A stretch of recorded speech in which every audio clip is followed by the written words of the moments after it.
হঠাৎ দেখা, কবিগুরু রবীন্দ্রনাথ ঠাকুর। রেলগাড়ির কামরায় হঠাৎ দেখা, ভাবিনি সম্ভব হবে কোনো দিন।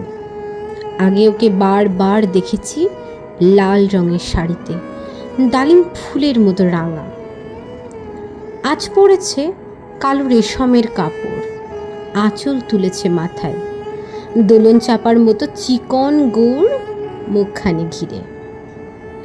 মনে হলো কালো রঙের একটা গভীর দূরত্ব ঘনিয়ে নিয়েছে নিজের চারদিকে, যে দূরত্ব সর্ষে ক্ষেতের শেষ সীমানায় শালবনের নীলাঞ্জনে। থমকে গেল আমার সমস্ত মনটা। চেনার লোককে দেখলেম অচেনার গাম্ভীর্যে। হঠাৎ খবরের কাগজ ফেলে দিয়ে আমাকে করলে নমস্কার। সমাজবিধির পথ গেল খুলে। আলাপ করলেম শুরু, কেমন আছো, কেমন চলছে সংসার ইত্যাদি। সে রইল জানালার বাইরের দিকে চেয়ে, যেন কাছের দিনের ছোঁয়াচ পার হওয়ার চাহনিতে।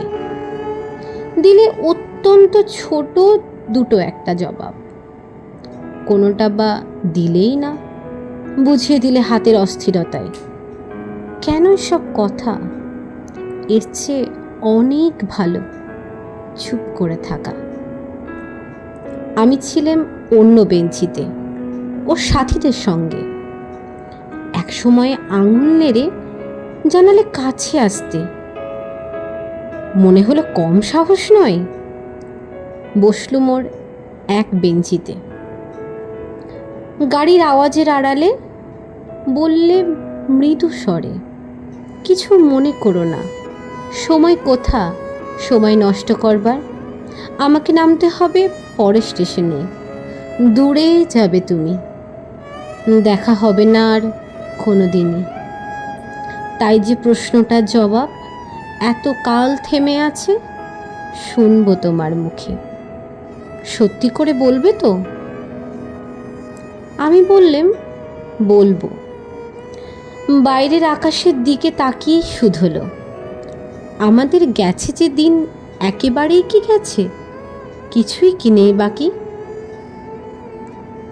একটুকু রইলেম চুপ করে, তারপর বললেম রাতের সব তারারাই আছে দিনের আলোর গভীরে। খটকা লাগলো, কি জানি বানিয়ে বললেম নাকি। ও বললে থাক, এখন যাও ওদিকে। সবাই নেমে গেল পরের স্টেশনে, আমি চললেম একা।